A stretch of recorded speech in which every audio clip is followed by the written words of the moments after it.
and welcome to this continuing adventures of this first look exploring session at The Two Angry Women of Abingdon by Henry Porter, late of this parish. This is our third session. We're looking at what we're labelling as scene 8 onwards, and yes, it's been a deep dive so far. We've taken a lot of time to go over this quite long play. We've got another session to follow after this one, so we're going to really try and pull it apart, because this is all we've got from Henry Porter to look at in terms of his dramatic writing. So it seems fair to just give him the attention, because we're not going to be able to do any more on him beyond returning to this perhaps at some point. The play has got increasingly complicated from the initial seeds of distrust between the two angry women in question, and we've got a lot of setup for potential action to come, set up for potential assaults, set up for potential marriages, and various turning wheels to find out how all these wheels are going to be turning. Reading Mistress Goursey is...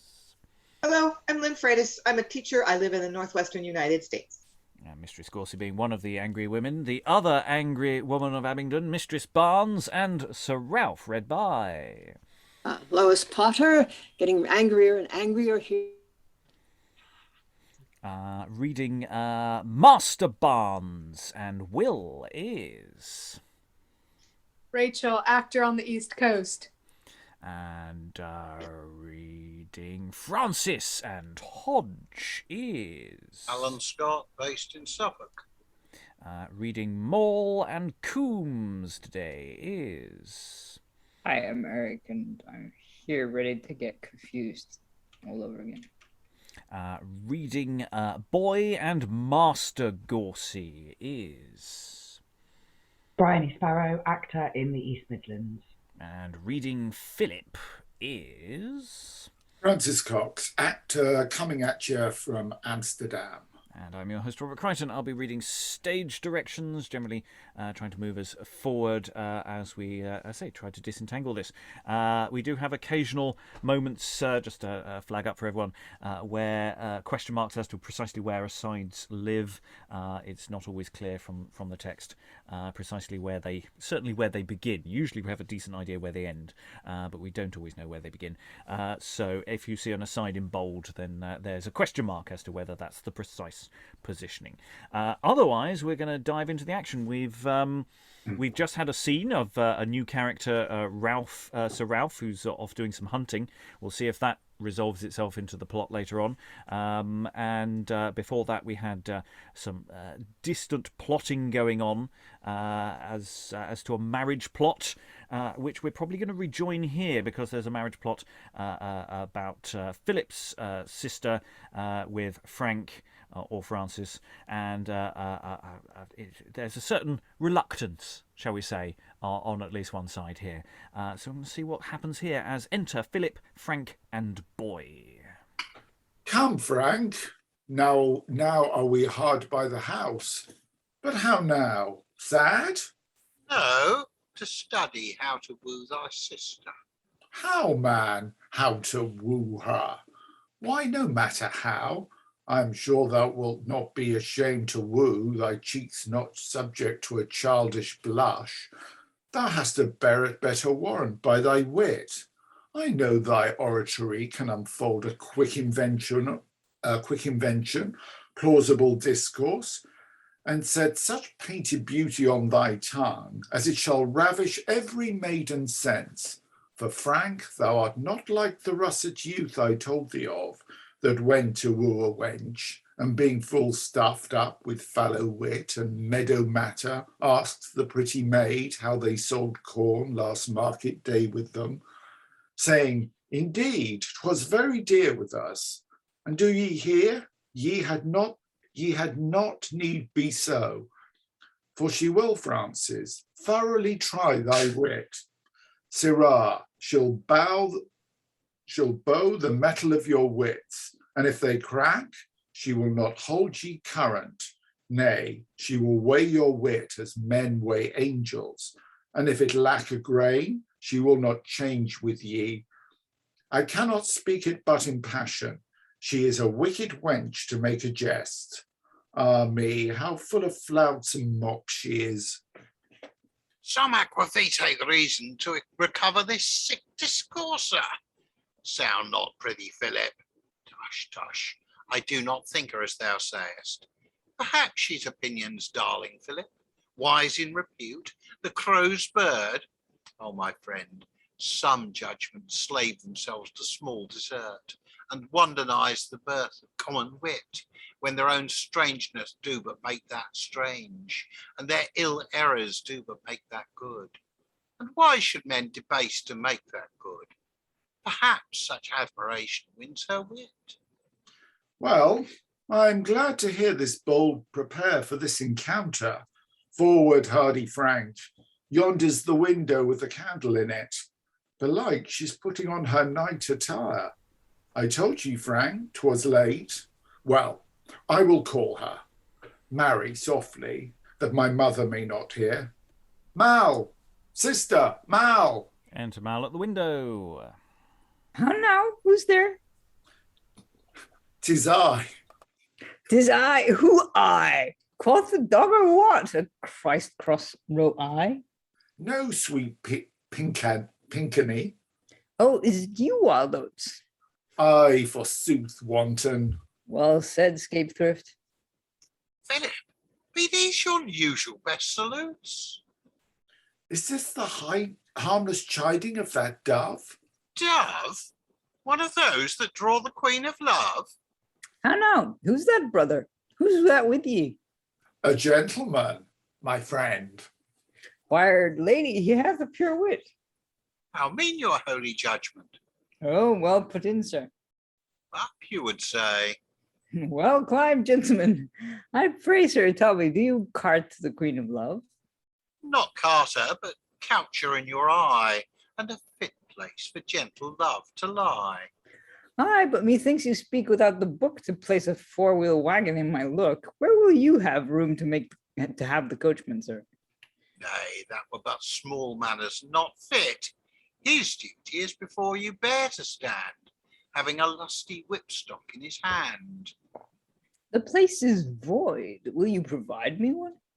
And if you please, I will supply the room. But are ye cunning in the carman's lash, and can ye whistle well? Yes, I can well direct the coach of love. Ah, cruel Carter, would you whip a dove? Hark ye, sister. Nay, but hark ye, brother, whose white boy is that same? Know ye his mother? He is a gentleman of a good house. Why, is his house of gold? Is it not made of lime and stone like this? I mean, he's well descended. God be thanked. Did he descend some steeple or some ladder? Well, you will still be cross, I tell ye, sister. This gentleman, by all your friends' consent, must be your husband. Nay, not all. Some sing another note. My mother will say no, I hold the groat. But I thought 'twas somewhat he would be a carter. He hath been whipping lately some blind bear, and now he would frock the blind boy here with us. Well, do you hear, you sister, mistress that would have, you that do long for somewhat, I know what. My father told me, go to, I'll tell all. If ye be cross, do you hear me? I have laboured a year's work in this afternoon for ye. Come from your cloister, votary, chaste nun. Come down and kiss Frank Goursey's mother's son. Kiss him, I pray. Go to, stale maidenhead. Come down, I say. You 17 and upward, come down, come down. You'll stay till 20 else for your wedding gown. Nun, votary, stale maidenhead, 17 and upward. Here be names, what, nothing else? Yes, or a fair-built steeple without bells. Steeple, good people, nay, another cost. Aye, or a well-made ship without a mast. Fine, not so big, sir, by 1/4. Why then, ye are a boat without an oar. Oh, well rowed wit, but what's your fare, I pray? Your fair self must be my fairest pay. Nay, and you be so dear, I'll choose another. I take your first mad wench and go no further. Peace, Francis. Hark ye, sister, this I say. You know my mind. or answer yea or nay. Your wit and judgment hath resolved his mind, and he foresees what after he shall find. If such discretion then shall govern you, vow to love him, he'll do the like to you. Thou love. Who would not love such a comely feature, nor high nor low, but of the middle stature? A middleman, that's the best size indeed. I like him well. Love grant us well to speed.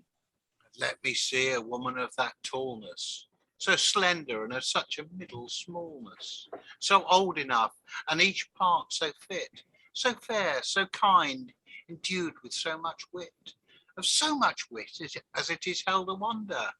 'Twere pity to keep love and her asunder. Therefore go up, my joy, call down my bliss. Bid her come seal the bargain with a kiss. Frank, I come through dangerous death and harms to make love's patent with my seal of arms. But sister, softly, lest my mother hear. Hush then, mouse and cheese, cat is near. Exit mall. How in good faith, Phillip, this makes me smile, that I have wooed and won in so small while. Frances, indeed my sister, I dare say, was not determined to say thee nay, for this same t'other thing, called maidenhead, hangs by so small a hair or spider's thread, and worn so too with time, it must needs fall, and, like a well-lured hawk, she knows her call. Enter mall. Whisht, brother, whisht! My mother heard me tread and asked, who's there? I would not answer her. She called, a light! And up she's gone to seek me. There, when she finds me not, she'll hither come. Therefore, dispatch, let it be quickly done. Francis, my love's lease I do let to thee, date of my life and thine. What sayest thou to me? The entering fine, or the income thou must pay, by kisses and embraces every day, and quarterly I must receive my rent. You know my mind. I guess at thy intent. Thou shalt not miss a minute of thy time. Why then, sweet Francis, I am only thine. Brother, bear witness. Do you deliver this as your deed? I do. God send ye both good speed. God's Lord, my mother, stand aside and closely too, lest that you be espied. And we'll pause at the moment as mother comes on. So there's a lot to figure out going on here, because of how this wooing, as it were, goes, and how much of an open door is being pushed upon here, and also Phillip, not great for this role of go-between here. He's not doing a great job. So yeah, lots of thoughts in the room, I'm sure. I'll go to Briony, then Lynn. I just don't know why they brought the boy on for this scene at the start. Oh, that's a good point. Yeah. Has the boy actually said anything? Not yet. Okay, good point. Question mark boy. Because if they need the boy later, maybe the boy could come on later. It's a good question. Lynn. Yeah, a couple of largely unrelated things that I'm having a hard time following the dialogue in this section. Maybe just because we're just getting into it this morning. I'm just kind of not tuned in yet. But there was a lot of that where I'm just like, what are you even saying? And the other thing is, there is something for me quite uncomfortably voyeuristic about Philip's presence in this scene. That he doesn't leave the lovers alone to play their little game. I mean, all courtship is very formalized. We try to pretend it's not, but it is. But usually the couple is left alone to go through that little ritual, and Philip's presence is making me quite uncomfortable. I don't know what to make of that. Yeah, it's the way he's there to be just. He seems to be there to be deliberately rubbish at this go-between lark, because he just basically comes on and just insults his sister constantly, which is part of this whole family dynamic. So I'm wondering. I'm also wondering how this wooing, how seriously we're taking it, the games that they're playing, how queued up they are. There's so many questions that actually, until you sort of get it on its feet within the context of play, that actually I'm not sure what this scene precisely is actually doing. I found it quite difficult to pass. I've seen lots of hands. I'll go to Lois, then Rachael, then Eric, then Alan. Lois muted at present. Yeah, I think it's partly this crazy notion everybody in this period seems to have that being witty means insulting people all the time, kind of retorting to everything they say, making a pun on it, trying to make them look like fools. I mean, because apparently the effect of the scene is to make Francis think that Moll is terribly witty and that he'll be happy with.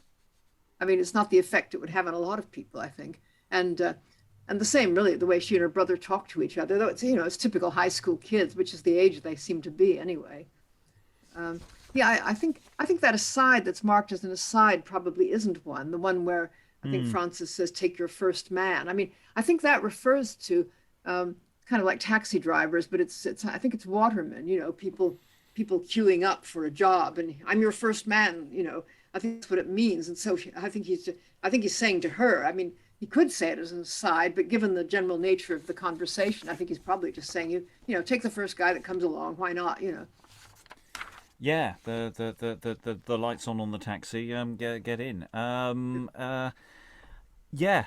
Rachael. I mean, I think the general gist of the dialogue is just that there's so much double entendre there, and it's just a lot of sex talk that they're really having back and forth. And I wonder if maybe I've not realized it as much when we've had other scenes like this, where, it's a lover talking to somebody on a balcony, going back and forth. But I feel like in some others, maybe the love talk was a little more loving, while this one seemed a little more just sex jokes. And maybe that fits into that teenage, thing that Mistress Barnes said yesterday when she was referring to her daughter as lusty guts. I think they're all just having a lusty guts moment. And I think Phillip just has like such a weird relationship with his sister to begin with, because he definitely knows what's going on. And I think maybe there might have been some discussion between the two of them before Francis shows up. Not in the text, but from the way the text flows, that she knows what her brother's brought this guy here for.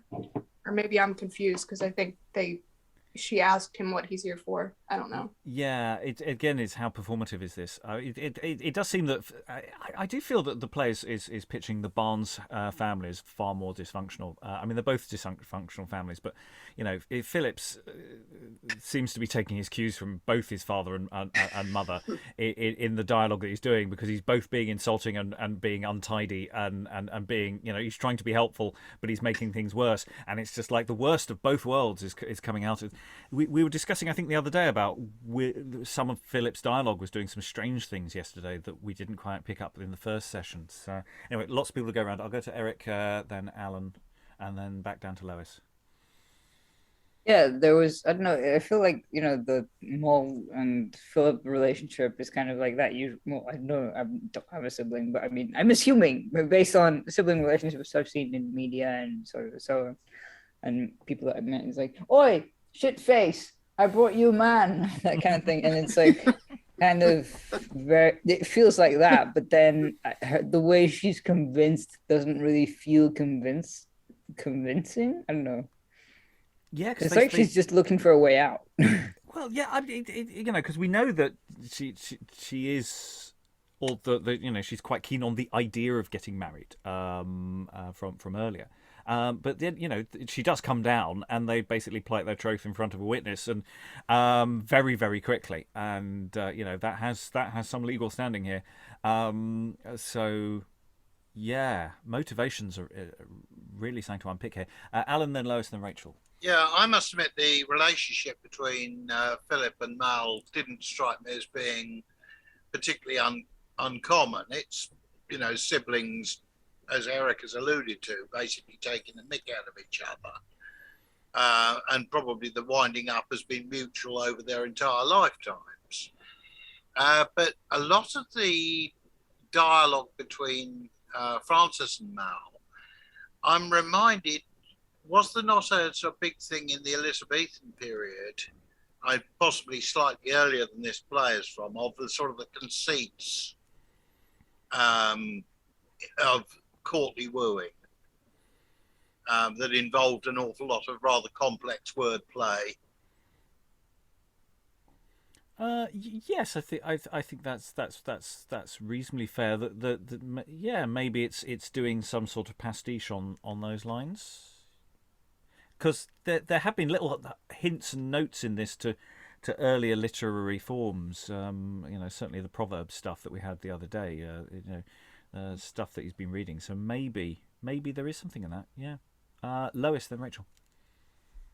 Yeah, I mean, I don't know quite why you say that it's unsuccessful, because it's perfectly successful. I mean, at the end, they've done what they wanted to do. I mean, they have plighted their troth, and they had to do it quickly because Mistress Barnes is on her way there, foaming at the mouth. And it's not surprising, obviously, that Francis is nervous about getting married, given the lovely depiction of it that he's getting. And the same really, I mean, it's amazing anybody wants to get married, given what they see of the parents in these plays. But I don't know. I mean, it makes a certain kind of sense. I take it that, I think we're taking all this quite seriously, but I assume this was all regarded at one point as terribly funny. I mean, husbands and wives fighting. It usually is in TV series too. Yeah, I think we are possibly over analysing it. But hey, that's what we do. We'll find the funny again later. Rachael. Yeah, about that sibling relationship again, like how what Eric and Alan said. Francis comes in and he's like, "You talk to your sister like that," basically. And I think that's a wonderful, funny moment for audiences back then, because even though this might be like a depiction of what sibling relationships are like, it's still shocking to hear the way they're talking to each other on stage for an audience. So Francis coming in at that moment, also shocked. That's just another moment for, I think, an audience at that time to laugh. And even for a modern audience, because it's he's speaking for that. He's not speaking to the audience in that moment. He's speaking to Phillip, but it's like he's speaking for the audience in a way, and providing that little commentary or relief. And we've got a bit of a callback because Philip's returning to this story he told earlier, that for reasons I'm not quite sure about. There's also a potential running gag here about, the moment Philip says, "Marry softly that my mother may not hear," the question of how loudly he immediately says, "Moll, sister, Moll," either it's too quiet and then has to suddenly be louder, and or he just ignores his own advice. And so the question of volume and being kept secret, and how often are people shushing each other and not so loud, there's sort of lots of games that could be played over this scene as well, that might be there. Alan, then Eric, and then we'll move on. Yeah, just very briefly, we haven't had any indication that Francis has any siblings. Yeah. So it may be partly the fact that he is unused to the sort of back chat that goes on between sibs. Which may explain his reaction to the way that Philip and Noel's relationship is working. Eric? I was going to say that the what this reminds me of is sort of what's it called, Nice Wanton, I think, and also the Disobedient Child, where you've got like sort of this, well, definitely Nice Wanton, where you've got the sister and the brother being like equally bad. Obviously, in that case, the fun is, it's detrimental and can like ruin you, and you get hanged and venereal diseases and so on. But yes, don't have fun, kids. You'll die. Yes, exactly. But in this one, it's just like sort of, yeah. Let's move on into the scene, because we've got quite a lot to go through. So we've gone back into the zone. Trothing has been plighted. Enter Mistress Barnes to break the scene up. Who's there? Mother, 'tis I. You disobedient ruffian, careless wretch, that said your father loved me but too well. I'll think on't when thou think'st I have forgot it. Who's with thee else? How now, minion, you? With whom? With him. Why, what make you here, sir? And having discovered Francis and Maul. And thus late, too, huh? What, hath your mother sent ye to cut my throat, that here ye be in wait? Come from him, mistress, and let go his hand. Will ye not, sir? Stay, Mistress Barnes, or mother, what ye will. She is my wife, and here she shall be still. How, sir, your wife? Wouldst thou my daughter have? I'll rather have her married to her grave. Go to, be gone, and quickly, or I'll swear I'll have my men beat ye for staying here. Beat him, mother. As I am a true man, they were better beat the devil and his dam. What, wilt thou take his part? To do him good, and 'twere to wade hitherto up in blood. God a mercy, Phillip. Mother, hear me. Call'st thou me mother? No, thy mother's name carries about with it reproach and shame. Give me my daughter, ere that she shall wed a strumpet's son, and have her so misled, I'll marry her to a carter. Come, I say, give me her from thee. Mother, not today, nor yet tomorrow, till my life's last morrow. Make me leave that which I with leave did borrow. Here I have borrowed love, I'll not deny it. Thy wedding night's my day, then I'll repay it. Till then she'll trust me. Wench, 'tis not so. And if it be, say aye. If not, say no. Mother, good mother, hear me. Oh, good God, now we are even. What, would you make us odd? Now, I beseech you, for the love of Christ, to give me leave to do what I list. I am as you were when you were made. Guess by yourself how long you would have stayed, might you have had your will. As good begin at first as last, it saves us from much sin. Lying alone, we muse on things, and in our minds, one thought another brings. This maid's life, mother, is an idle life. Therefore, I'll be a wife. And mother, do not mistrust my age or power. I am sufficient. I lack ne'er an hour. I had both wit to grant, and when he did woo me, and strength to bear whate'er he can do to me. Well, bold face, but I mean to make you stay. Go to, come from him, or I'll make ye come. Will ye not come? Mother, I pray forbear. This match is for my sister. Villain, 'tis not, nor she shall not be so matched now. In troth she shall, and your unruly hate shall not rule us. We'll end all this debate by this begun device. I end what you begun. Villains, thieves, give me my daughter. Will you rob me of her? Help! Help! They'll rob me here! They'll rob me here! Enter Master Barnes and his men. How now? What outcries here? Why, how now, woman? Why, Goursey's son, confederate with this boy, this wretch unnatural and undutiful, seeks hence to steal my daughter. Will you suffer it? Shall he that's son to my arch enemy enjoy her? Have I brought her up to this? Oh God, he shall not have her. No, he shall not. I am sorry she knows it. Hark ye, wife, let reason moderate your rage a little.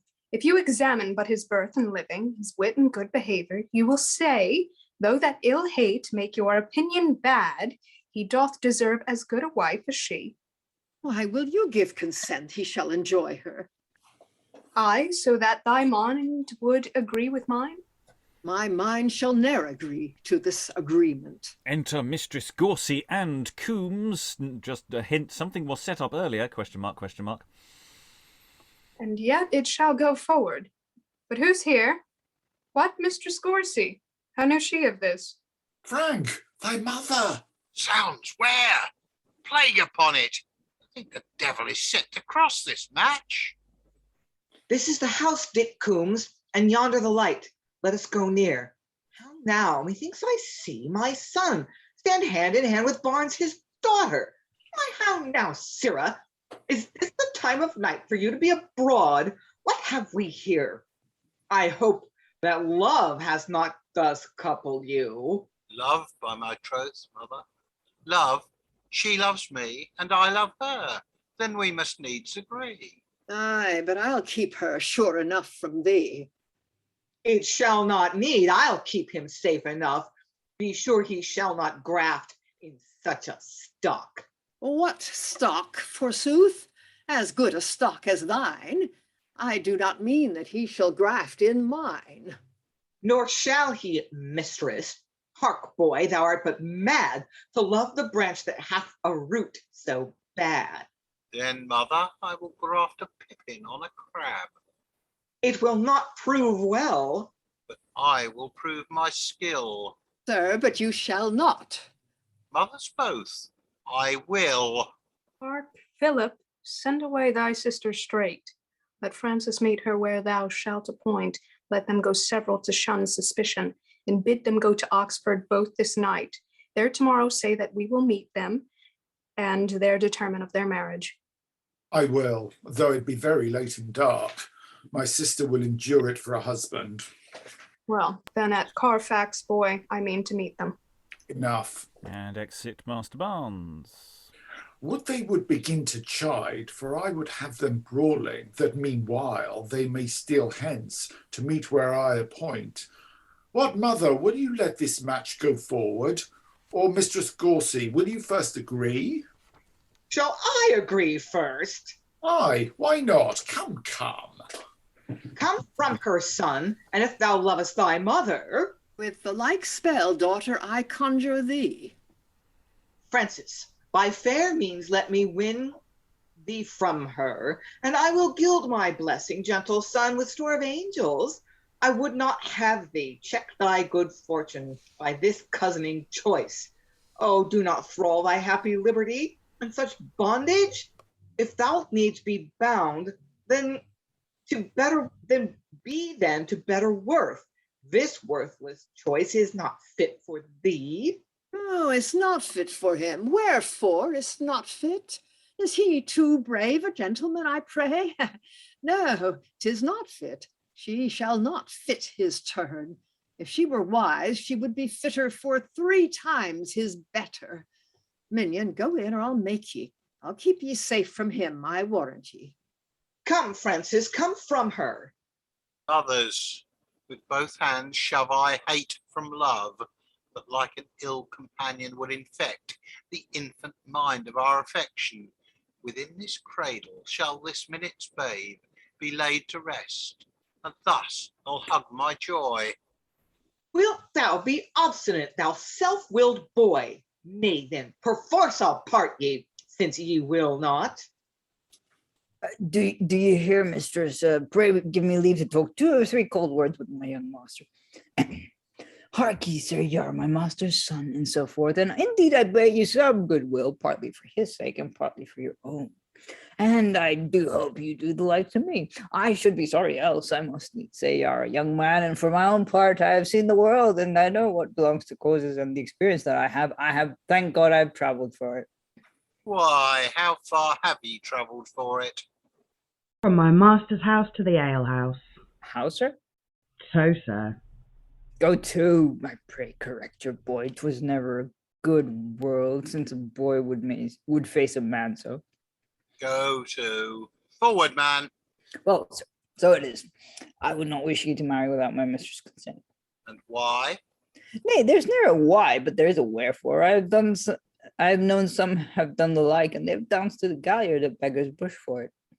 At Beggar's Bush? Hear him no more, master. He just bedaub ye with his dirty speech. Do you hear, sir? How far stands Beggar's Bush from your father's house, sir?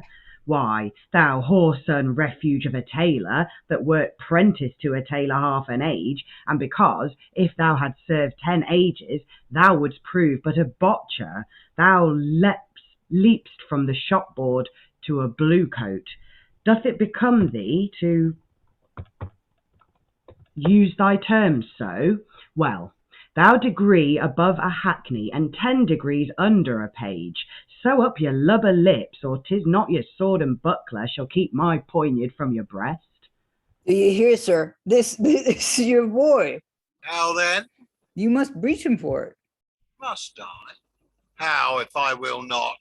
Why, then 'tis a fine world when boys keep boys and know not how to use them. Boy, ye rascal. Strike him an thou darest. Strike me? Alas, he would better strike his father. Soons go to, put up your bodkin. Mother, stand by. I'll teach that rascal. Go to, give me good words, or by God's dies, I'll buckle you for your bird spit. Will you so, sir? Stay, Frank. This pitch of frenzy will defile thee. Meddle not with it. Thy unreproved valour should be high-minded. Couch it not so low. Dost thou hear me? Take occasion to slip hence, but secretly. Let not thy mother see thee. At the backside there is a coney green. Stay there for me, and Mal and I will come to thee. Enough, I will.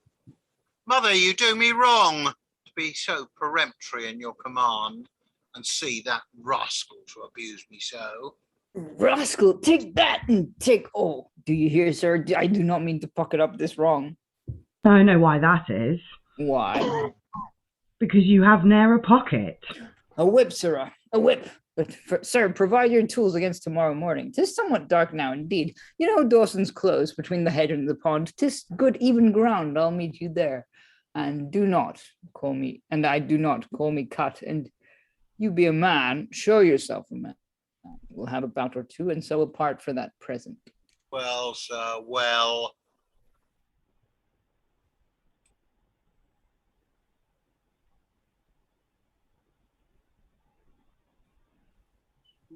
Random onset Nicholas. I've not put anyone not in this scene at the moment. Rachael, but read the random lines for Nicholas. I completely missed. Boy, have they appointed to fight. Aye, Nicholas, wilt not thou go see the fray? No, indeed, even as they brew, so let them bake. I will not thrust my hand into the flame, and I need not. 'Tis not good to have an oar in another man's boat. Little said is soon amended, and in little meddling cometh great rest. 'Tis good sleeping in a whole skin, so a man might come home by weeping cross. No, my lady, a friend is not so soon gotten as lost. Blessed are the peacemakers. They that strike with the sword shall be beaten with the scabbard. Well said, Proverbs. Ne'er another to that purpose? Yes, I could have said to you, sir, take heed is a good rede. Why to me take heed? For happy is he whom other men's harms do make to beware. Oh, beware, Frank. Slip away, Mal. You know what I told ye. I'll hold our mothers both in talk meanwhile. And I'm actually going to pause you mid-sentence, because I've been trying to find a place to pause, and as we're... The scene is now going to pivot away from comedy servants back to going. I know. We don't worry. You have more dialogue to come. But yeah, we've got a sort of split direction of this scene. You know, we rejoined it as everybody's piling in, and you've got the two mothers and the son. I have to say, I just love the way Francis just goes, "Stay, Mistress Barnes," or "Mother." I'm just no, read the room. Nice try. And we have this everybody's piling in, and it's all going good, and you get a plan sort of emerges of, let's get everybody to go in different directions and meet up later, and we'll sort it all out in everyone's absence. That plot's set up. And then servant stuff happens. And I was expecting servant stuff to lead to a proper fight, which would lead to the stuff that was set up in the scene, the previous scene with Mistress Goursey, because Coomes was given instructions, and there's sort of hints that there might be some violence is potential, but it doesn't seem to be that we're getting the payoff for that we were suggested earlier, and we're just getting stuff. And all the people who are just in the middle of having a flaming row just sort of stand there and let them have a chat. It's really weird and slightly annoying. Thoughts from the room? Alan, then Lois. I must admit, the more we share this, the more I'm thinking that Coomes, Nicholas and Foy are disposable as characters. You just need random servants to just do enough to keep the plot moving. I have to say I am definitely leaning in that direction. That there was a setup for Coomes earlier that looked like it might pay off. Maybe it still will. Maybe there's still stuff to come. But yeah, strange. Lois. Yeah, I'm really kind of puzzled about Coomes' status. I mean, he's a servant, but he's also a sword and buckler man. I mean, he has a sword, and as far as I can see, he's able to use it. And he seems to be threatening a gentleman or challenging him to a fight, isn't he? A duel, in fact, because he's talking about where it should happen. Yeah, and all this stuff about sort of prompting, about the insolence of the boy, which I thought was going to be leading towards the fight that we were set in. We were discussing the other day, I think, about just the Coomes' status as someone carrying a sword, and you wouldn't surely be allowed to, or that it would be it's very odd. And maybe there's something deliberate that we're missing here about his character. Lynn. Yeah, Coomes is sort of a puzzle.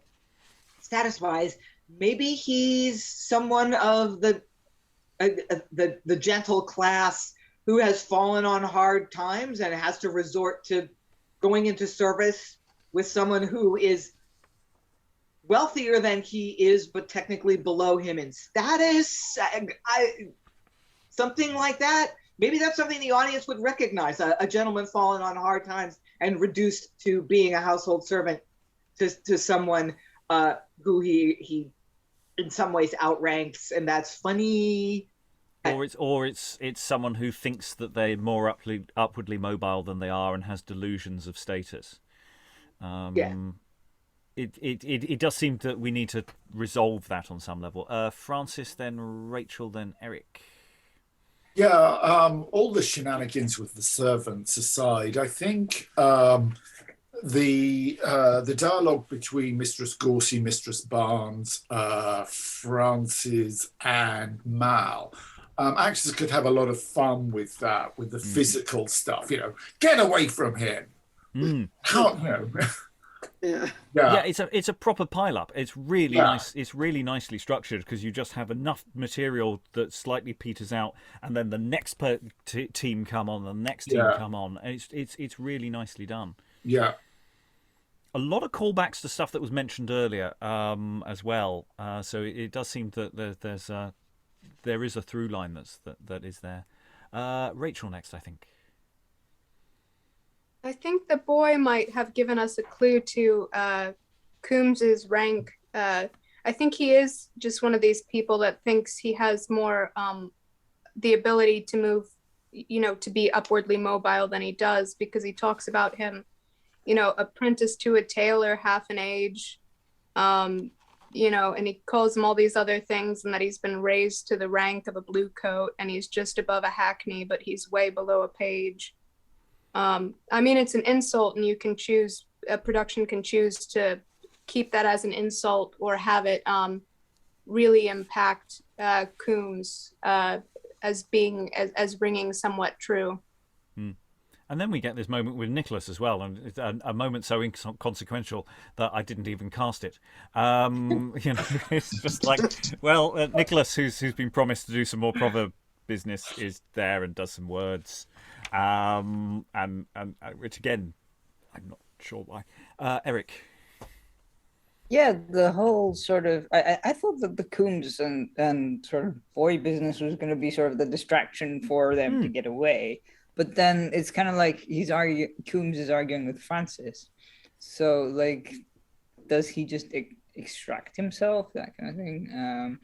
And also it's just sort of the impression I got was that Coomes was a servant, but similar status as the boy, but older. So he thinks he deserves more respect, that kind of thing. Yeah, it's that thing, because we had in the previous scene, Coomes was set up by Mistress Goursey to come in and pick a fight with the opposing household servants, and I assumed that was what's supposed to be happening, and it's sort of happening here, but it doesn't escalate to a fight. It sort of moves in that direction, but it doesn't seem to actually be enacted. And of course, in the middle of the fight, he's supposed to then accidentally take down. So maybe there's still more of the scene to go. So maybe it's about to happen. But we're not quite getting the action I was expecting, and that's sort of frustrating. Lois, then Briony. Yeah, I seem to recall that Coomes said in the earlier scene that he wasn't terribly keen on this plan. I mean, and especially, actually hitting a woman, which seems to be, I mean, this is an appalling idea. Mistress Goursey is prepared, as far as I can see, to have her rival murdered, or at least, seriously hurt in this fight. If they're all, I don't know quite what weapons they're meant to be using, but it sounds awful. And Coomes is somebody with a sword and dagger and so on. So he may just be reluctant to attack her and to be challenging other people instead. Yeah, maybe the game here is actually that he keeps not doing it. But if that was happening, I was expect Mistress Goursey to be throwing some asides in to say, get on with it now. And it's not happening yet. We shall see. Briony. Yeah, it doesn't feel. I don't know. Like it's not working very well for me at all. This scene. I don't think he's considered well enough the smaller parts. Nicholas doesn't have an entrance. The boy comes on at the very start and says nothing for the longest time, and then is saucy as anything when he does speak. It just, like I say, it's not really working for me. I don't think he's fully thought it through, as far as I can see. Yeah. Well, let's continue. Just a flag up. There's a random exeunt Francis' Mall. I'm assuming that this actually happens pretty much where we paused. So just skip that when you get to it later on. I won't read it out. Philip, could I ask you you can back up to the beginning of that speech so you can get that flow in, because I stopped you in the midst of flow, and that was very rude of me. So I'm allowed to continue. Yeah, you can even go back to the beginning of the speech and just go through it. Oh, beware, Frank. Slip away, Mal. You know what I told ye. I'll hold your mothers both in talk meanwhile. Mother, Mistress Barnes, methinks you should not stand in hatred so hard with one another. Should I not, sir? Should I not hate a harlot that robs me of my right, vile boy? That title I return unto thy teeth, and spit the name of harlot in thy face. Well, 'tis not time of night to hold out chat with such a scold as thou art. Therefore, now, think that I hate thee as I do the devil. The devil take thee if thou dost not, wretch. Out upon thee, strumpet. Out upon thee, harlot. Well, I will find a time to be revenged. Meanwhile, I'll keep my daughter from thy son. Where are ye, minion? How now? Are ye gone? She went in, mother. Francis, where are ye? He's not here. Oh, then they slipped away, and both together. I'll assure ye no. My sister, she went into the house. But then she'll out again at the back door and meet with him. But I will search about all these same fields and paths near to my house. They're not far, I'm sure, if I make haste. And exit Mistress Barnes. Oh God, how went he hence? I did not see him. It was when Barnes' wife did scold with me. A plague on her, Dick. Why didst thou not look to him? What, should I look for him? No, I look not for him till tomorrow morning. Come, go with me to help me look him out. Alas, I have nor light, nor link, nor torch. Though it be dark, I will take any pains to cross this match. I prithee, Dick, away. Mistress, because I brought you out, I'll bring you home, but if I should fall, so he might have the law on his side. Come, 'tis no matter. Prithee, go with me. And exeunt Mistress Goursey and Coomes. Phillip, thy mother's gone to seek thy sister, and in a rage, i' faith. But who comes here? Old Master Goursey, I think. 'Tis he. 'Tis so indeed. Enter Master Goursey. Who's there? A friend of yours? What, Master Barnes? Did you not see my wife? Yes, sir, I saw her. She was here even now. I doubted that. That made me come unto you, but whither is she gone?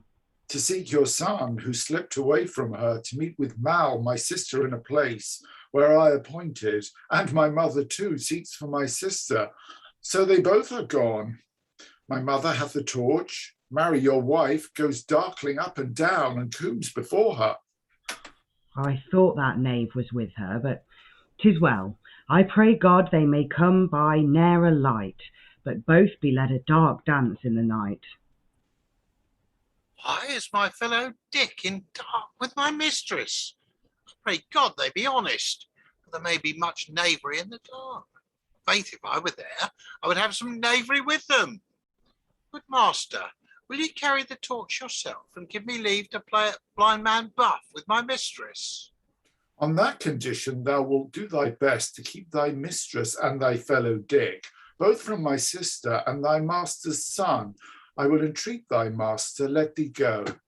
Oh, I warrant ye. I'll have fine tricks to cozen them. Well, sir, then go your ways. I give you leave. Oh, brave. But whereabouts are they?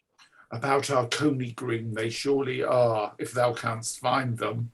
Oh, let me alone to grope for cunnies. And exit Hodge. Well, now will I to Frank and to my sister. Stand you two hearkening near the Coney Green. Be sure your light in you must not be seen, or else let Nicholas stand afar off with it. As his life keep it from Mistress Goursey. Shall this be done?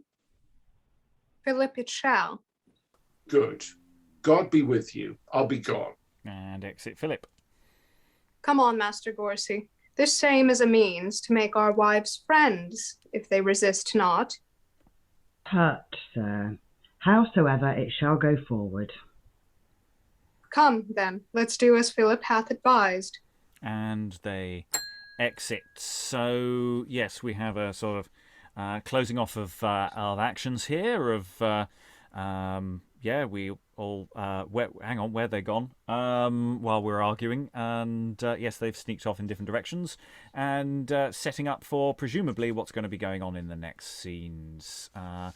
May or may not involve someone we met the other day. That's as the nights draw in. Thoughts from the room about the conclusion. The scene has now ended, so we've done quite a lot of. It's quite a long scene, lots of stuff going on.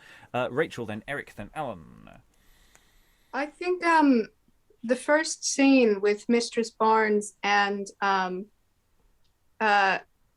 Mistress Goursey that we did not yesterday, on Tuesday, the accusations Mistress Barnes made against Mistress Goursey, I think they're affecting Master Goursey a little bit, because he's come looking for his wife who's not at home, and the way he said something to Master Barnes and then saying something about I thought she was with Coomes, and then Hodge's little interjection, his little saying that is that perhaps there's some suspicion from him, not blown up in the way that it is between, not blown up in the same way it is with Mistress Barnes towards her husband, but that there's just that little bit that it's just underneath the surface a little bit, enough to wake him up at night. Yeah, especially the way that Hodge sort of interpolates himself into the scene. It's the which sort of sets up things for plot, but it's something slightly unsatisfactory about all of the elements of this scene. There's all of the right bits, but not necessarily in the right order, or not quite weaved together properly. Who's next? Sorry, I've lost track of who I was saying. Eric, I think. I was going to say that I like how after all this chaos, Master Barnes, who came in like about halfway through, and Master Goursey kind of go, yeah, our plan is working, it'll be fine. It's kind of very naive of them, I feel. Yeah. Whereas everybody else is working quite hard. Briony. Did we have a slightly explicit line from Hodge there? Yes. Definitely. Yeah. It's very overt. Normally they're a little bit more punny about these things. No, that one I think was very deliberately placed, and I tried to play it as such. That would be well, I've got the feeling that this is almost the Act 1 closer with the entire cast on stage. Well, it is weird that, it does actually feel like almost we could have found a way of concluding the play within this scene, actually, that that there is almost a resolving all the issues. Everybody's turned up. That actually there's a potential for actually closure that isn't obviously happening because we have much more play to go. But actually that there is that option almost. So there's a thought for the future. Okay, I think we need to move on to a different scene. There's a shorter scene coming on now, which hopefully, because it's shorter and more self-contained, it may be slightly more satisfactory than what felt like a series of bits. So we're going to go to what we're calling Scene 9 and enter Mal. Here is the place where Phillip bade me stay till Francis came. But wherefore did my brother appoint it here? Why in the Coney borough? He had some meaning in it, I warrant ye. Oh, here I'll set me down under this tree and think upon the matter all alone. Good Lord, what pretty things these conies are! How finely they do feed till they be fat, and then what a sweet meat a coney is! And what smooth skins they have, both black and grey. They say they run more in the night than day. What is the reason? Mark, why in the light they see more passengers than in the night, for harmful men many a hay do set, and we'll oft to see them tumble in the net, and they put ferrets in the holes, fie, and they go up and down where conies lie, and they lie still, they have so little wit, I marvel the warrener will suffer it. Nay, they are so bad they themselves do give consent to catch these pretty elves.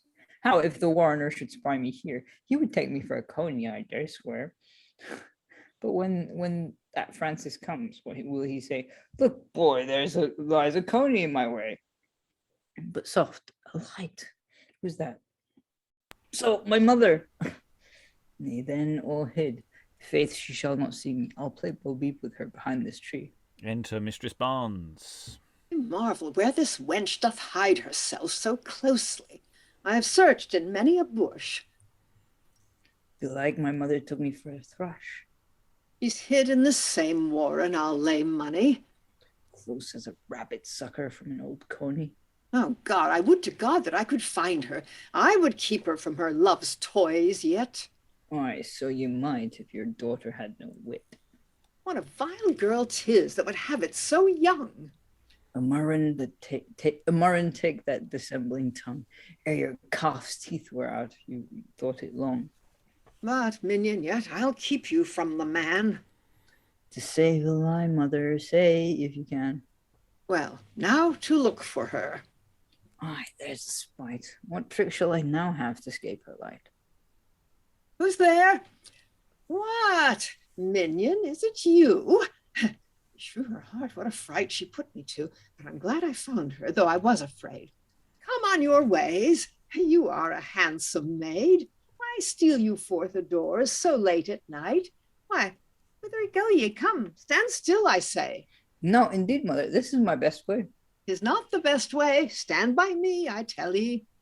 No, you would catch me, mother. Oh, I smell ye. Will ye not stand still? No, by lady, no. But I will make ye. Nay, then, trip and go. Mistress, I'll make ye weary ere I've done. Faith, mother, then I'll try how you can run. Will ye? Yes, Faith. And they exit, running round and round a tree by the looks of it. Another chase scene. We've already had one in the play, at least, of people sort of chasing each other around. Lots of wordplay to do with conies there. Lots of things that were quite rude by implication. And yeah, playing Bo Peep with her behind this tree. So we're assuming that there is a prop tree in place, or bush, or similar. Yeah. Nice bit of action. I don't know if it moves the plot along particularly. It's just sort of more. Thoughts in the room?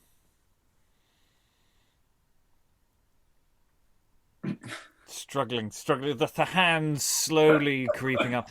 Eric first. Well, I guess it's just the comedy thing of looking for someone in the dark and then like, nah, you have to catch me. It's very sort of childish in a way. Rachael, were you waving? And then Alan.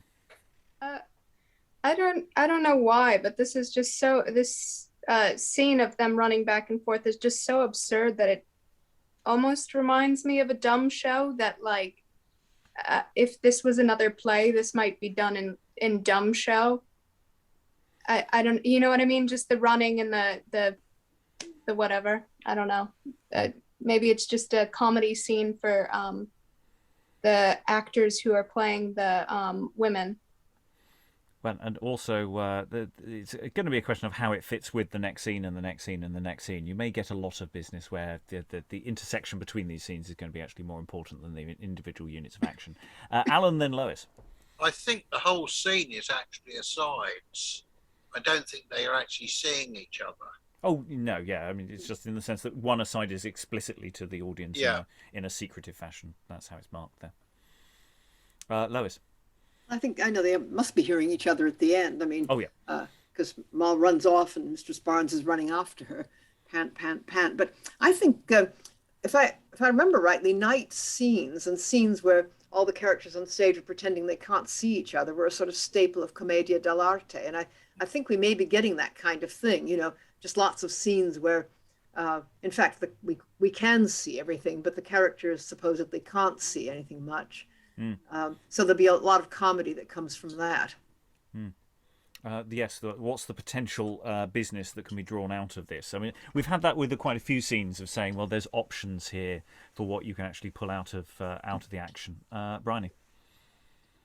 I'd be interested to see if they pull this out again, whether or not it's ever men that are portrayed to act in this silly running around sort of way, because so far it's only been the women. Yes, we're the further we're getting into the play, the question of options as to where it's going is starting to diminish, which may make it. I said we were on a hiding to nothing on the first session, didn't I? I did say it. Okay, let's look at the next scene, see where we go. Scene 10. Enter Frank and Boy. Mal, sweetheart, Mal. What? Not a word? A little farther, master. Call again.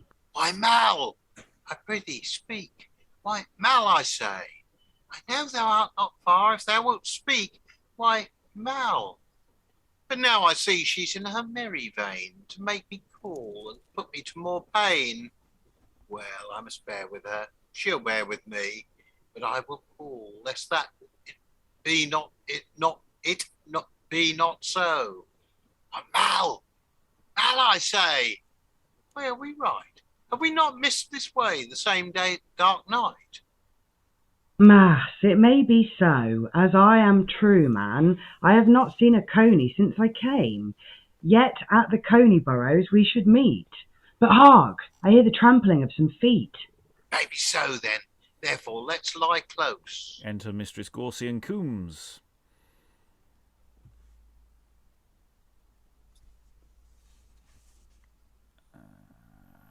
Mistress Goursey.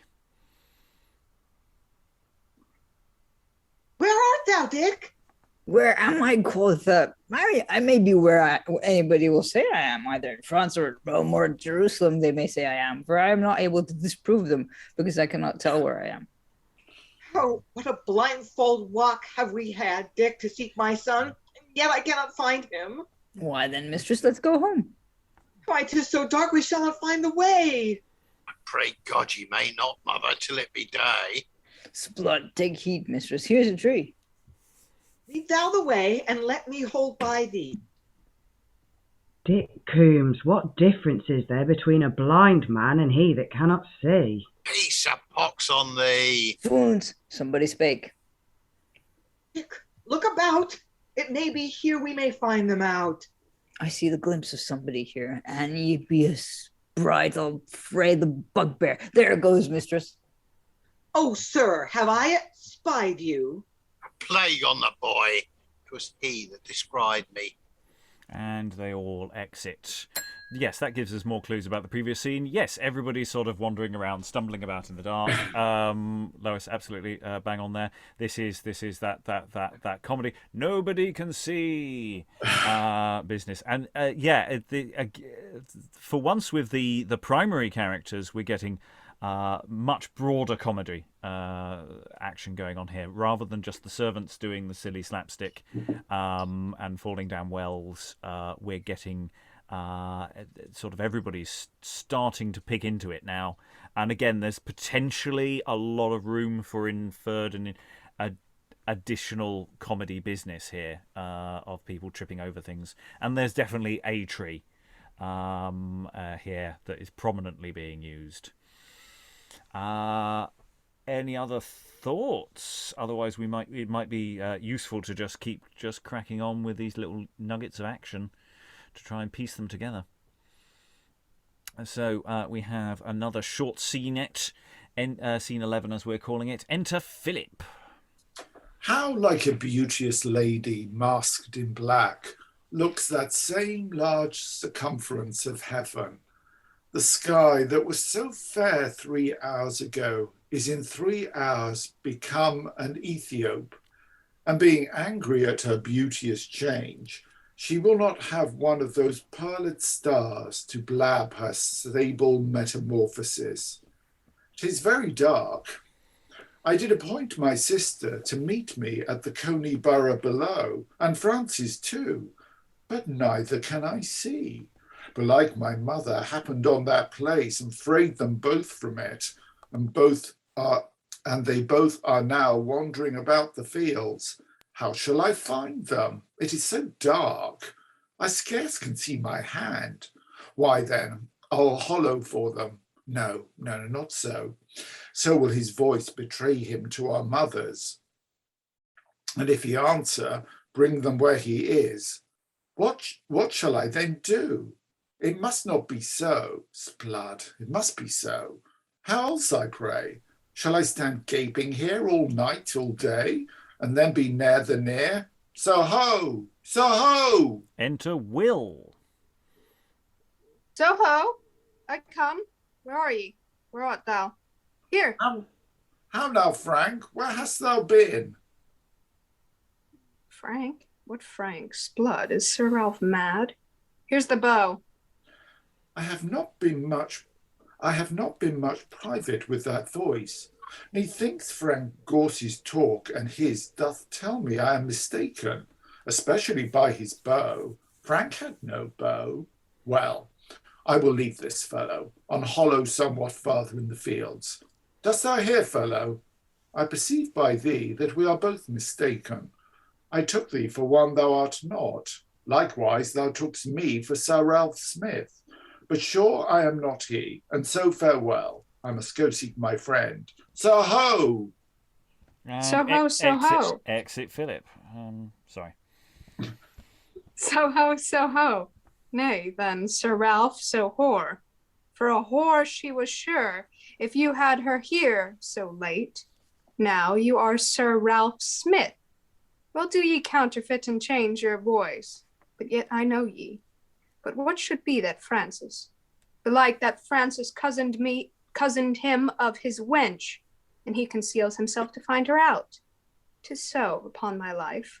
Well, I will go, and help him ring his peal of so ho, so ho. And they exit. Okay, I really like the fact that Will just turns up from the subplot that we were introduced to the other day, and turns up, hands in the bow. But how the hell does Phillip know Sir Ralph, and how does Will know the A plot? How do the people know this stuff? That none of that made any sense. And we've got a really big, straightforward cut at the beginning of that speech of Philip's at the top, where I think we'll just start with "'Tis very dark." And the previous 6-7 lines can just quietly die in a ditch somewhere.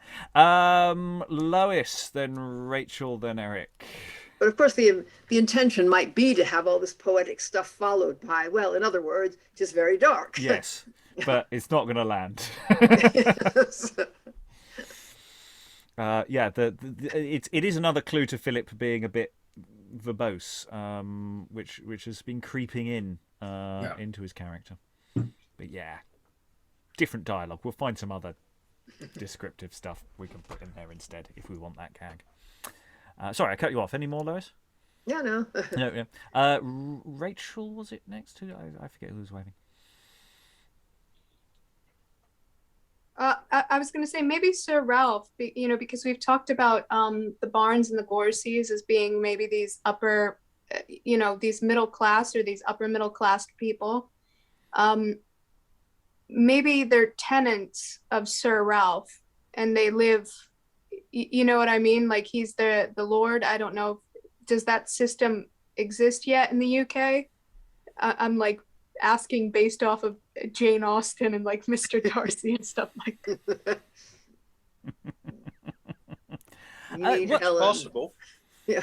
Yeah, it's possible. I mean, the problem is the only time that Sir Ralph is mentioned in Philip's ear is during an aside. So it's sort of, because it could be queued up. He could have heard him mention Sir Ralph, and you're going, "Oh, you think I'm Sir Ralph," and that's sort of fine. But it's just the way it's laid out, and it's just, I don't know if you need that dialogue. I don't know why it adds to the scene if they know why they've made or what the mistake is. So I'm confused. Briony, then Eric. I just find it really weird that Will presumes that Sir Ralph is pretending to be someone else, and he's so sure. Like, I totally reckon. Why is he changing his voice? I can tell it's him. Like, it just seems like a really odd place to jump to. I mean, I'm assuming that it's got a really good reason for that to be happening, which is plot convenience. But it's not very well signposted. Frustration. We would start it off so well. Eric. I was going to say that basically this is kind of like don't let servants take initiative, or they have no thoughts of their own that are, at least in this context, that are sort of helpful. I mean, until we know precisely where this is going as well, there's an interesting question about, because I like the idea that Will just turns up and goes, "Here's the boat," and you go, what's happening? I don't understand. That's quite mildly amusing. I'm enjoying that, but yeah, Briony. I presume there's going to be a reason for it plot-wise later on as well, but I just don't really like or get the need for the whore business as well. Or if there's a woman out this late, she must be a whore, and let's just instantly go to blaming women and calling them whores again, with no massive amount of logic to build to that. Yeah. He hasn't heard a woman, so why has he suddenly put a woman in the situation? I don't know, it's weird. Yeah. Lois. Yeah, all the servants have dirty minds, I think. But it's kind of like what happened in Every Man in His Humor as well, where, Tib hears a knocking on the door and says, "What cuckold's out there?" I mean, just this kind of, just the way they talk about women, all these sex jokes they keep making. Yeah. The blue pencil is working overdrive. This scene. There's very little scene left, actually. Let's see how necessary the scene was as we go into scene 12, as we've got it labelled. You could arguably label all of these as one continuous scene. There's a lot of leeway as to precisely how you might label this stuff. So, but I decided to itemise it. Scene 12. Enter Frank. Plague on Coomes, a plague upon the boy, a plague too. Not on my mother for £100. It's time to run, and yet I had not thought my mother could have followed me so close. Her legs with age I thought had foundered. She made me run, might run through a quickset hedge, or she had taken me. Well, I may say I have run through the briars for a wench, and yet I have a not, the worse luck mine. Methought I heard one hollow hereabout. I judge it Phillip.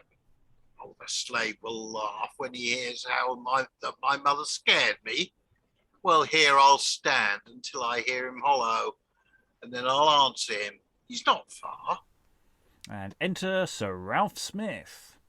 My man is hallowing for me up and down, and yet I cannot meet with him. So ho!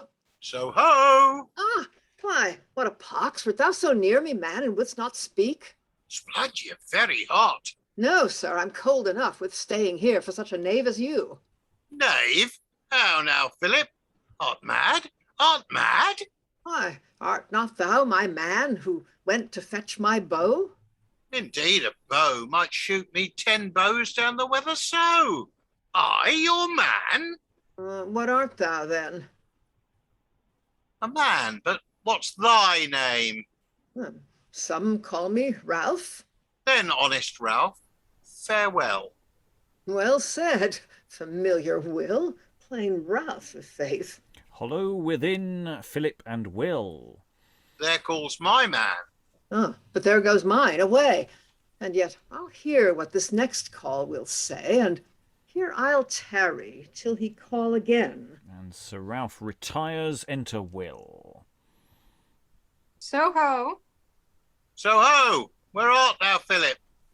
Splud, Philip. Now he called me Francis. This is fine. Why studiest thou? I prithee tell me, Phillip, where the wench is. Even now he asked me. Francis for the wench. And now he asks me, Philip for the wench. Well, Sir Ralph, I must needs tell ye now, 'tis not for your credit to be forth so late a wenching in this order. What's this? So late a wenching, doth he say? Indeed, 'tis true I'm thus late a wenching, but I'm forced to wench without a wench. Why, then, you might have ta'en your bow at first, and gone and killed a buck, and not have been so long a drabbing, and be nearer the near. Swoons, what a puzzle am I in this night. But yet I'll put this fellow farther question. Dost thou hear, man? I am not Sir Ralph Smith, as thou dost think I am, but I did meet him, even as thou sayest, in pursuit of a wench. I met the wench too, and she asked for thee, saying 'twas thou that wert her love, her dear, and that Sir Ralph was not an honest knight, to train her thither and use her so. Blood, my wench. Swoons, were he 10 Sir Ralphs. Nay, 'tis true. Look to it, and so, farewell. Exit Francis. Indeed, I do love Nan, our dairy maid, and hath he trained her forth to that intent, or for another? I carry his crossbow, and he doth cross me, shooting in my bow. What shall I do? And exit Will. Enter Philip. Sir Ralph, remember, is still somewhere about. So ho. Francis, art thou there? No, here's no Francis. Art thou Will, my man? Will fool your man, will goose your man. My back, sir, scorns to wear your livery. Nay, sir, I move but such a question to you, and it hath not disparaged you, I hope. 'Twas but mistaking. Such a night as this may well deceive a man. God be with you, sir. And exit Sir Ralph. God's will, 'tis Sir Ralph Smith, a virtuous knight. How gently entertains he my hard answer. Rude anger made my tongue unmannerly. I cry him mercy. Well, but all this while I cannot find a Francis. Francis, ho! Enter Will. Francis, ho! Oh, you call Francis now. How have ye used my Nan? Come, tell me how. Thy Nan? What Nan? Aye, what Nan now? Say, do you not seek a wench? Yes, I do. Then, sir, that is she. Art not thou he that I met withal before? Yes, sir. And you did counterfeit before, and said to me you were not Sir Ralph Smith. No more I am not. I met Sir Ralph Smith. Even now he asked me if I saw his man. Oh, fine. Why, sirrah, thou art much deceived in me. Good faith, I am not he thou think'st I am. What are ye then? Why, one that seeks one Francis and a wench. And Francis seeks one Philip and a wench. How canst thou tell? I met him seeking Philip and a wench, as I was seeking Sir Ralph and a wench. Why then, I know the matter. We met cross, and so we missed. Now, here we find our loss. Well, if thou wilt, we two will keep together, and so we shall meet right with one or other. I am content, but do you hear me, sir? Did not Sir Ralph Smith ask ye for a wench? No, I promise thee, nor did he look for any but thyself, as I could guess. Why, this is strange. But come, sir, let's away. I fear that we shall walk here till 't be day. And they exit, and thus we close at least this episode of the Panto runaround sequence. And it is, I mean, the structure of it is sound, of a series of mistaken confusions about the person you're trying to meet and the person you do meet, constantly turning around. Done at pace and with significant trims and adjustments to some of the dialogue that might land, but there's an awful lot of just the way language is being used that is just not landing well. There's a lot of stuff there, and it's the same problem we had yesterday which was primarily more with the servants material, of just going, this isn't the play we're here for. We were really engaged with the narrative within the household and all of the family dynamics, and here it's just people popping on and off stage, doing comedy mistakenness with some really awkward assumptions whenever they arrive. Briony, then Lois, then Lynn. Yeah, what on earth is Frank's problem? Like, we're all really confused in the woods and mistaken identity. I know. I'll just mess with him by telling him some stuff that someone's trying to steal his woman. What? All of this today just feels a bit thrown together, not fully thought out and realised. Like, he's trying to do some stuff, but I don't think he's doing it. Lois. Well, I don't know. I think this seems to me to be the scene for which everything has been building. It's a funny mistaken identity, double entendre, cross purposes type thing. I mean, classic farce material. I think we're probably, again, taking it too seriously.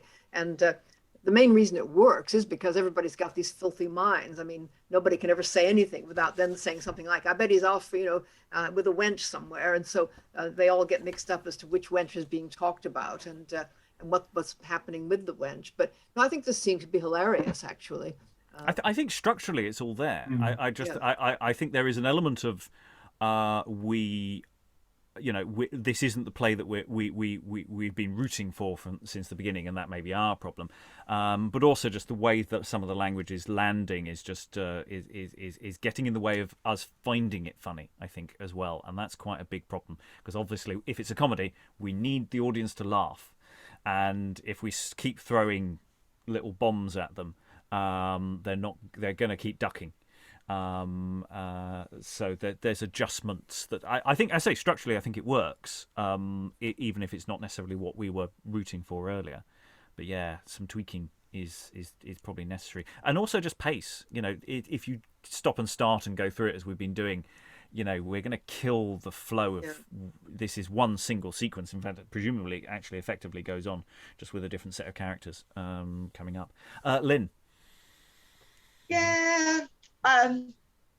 With a kind of dramaturg's hat on, I would have to say that this is a case of the playwright failing to heed the absolute rock bottom advice for writers: kill your darlings. That, in and of itself, it's kind of funny, but the complication of Ralph and Will to this farcical sequence it's structurally unnecessary. And in a play that's already quite long, it's I think it's more of a burden than a pleasure. You could still make a very funny scene of Phillip and Frances and Mistress, Goursey and Coomes and Mao all being at cross purposes and mistaking. One goes off just as the person who's looking for them comes on. It could be funny without having to throw in Sir Ralph and Will. And some of this, and as other people have observed, some of the things that they say and the conclusions that they come to just don't seem persuasive. Like, how does Phillip or Frances, I can't forget, know, oh, that must be Sir Ralph? And why does Will assume, oh, that's Sir Ralph, he's just pranking me? All of that seems it's just not credible. So yeah, as funny as it might be in and of itself, I don't think it fits into the play as a whole. I feel we may be heading towards a dramaturgical meeting as to actually what interventions we make with the text. Increasingly, that's the direction we seem to be going, but maybe not. Alan, then Eric.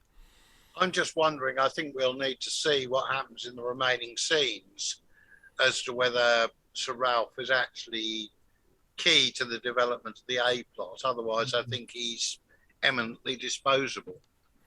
Yeah, it's going to be a really interesting question. What he does reappear in the end of the play, whether structurally that's necessary.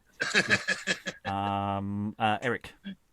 I was going to say that, I mean, aside from all the stuff that we've said, I did enjoy the bit where Sir Ralph was like, "Hey, where you at?" And then someone answers behind him or something, presumably, and it's like, "Oh, whoa, okay."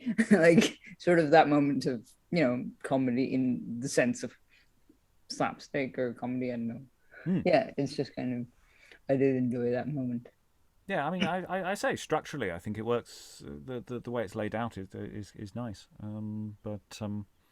Yeah, a few unanswered questions. Anyway, we have a scene we're not going to finish that we're going to go into now. We're going to dive into our favourite set of characters of Coomes, Hodge, and the boy, and just get a taster for that. And we're going to pause at some point when basically we run out of time before we close the session. So, scene 13, lucky for some, enter boy.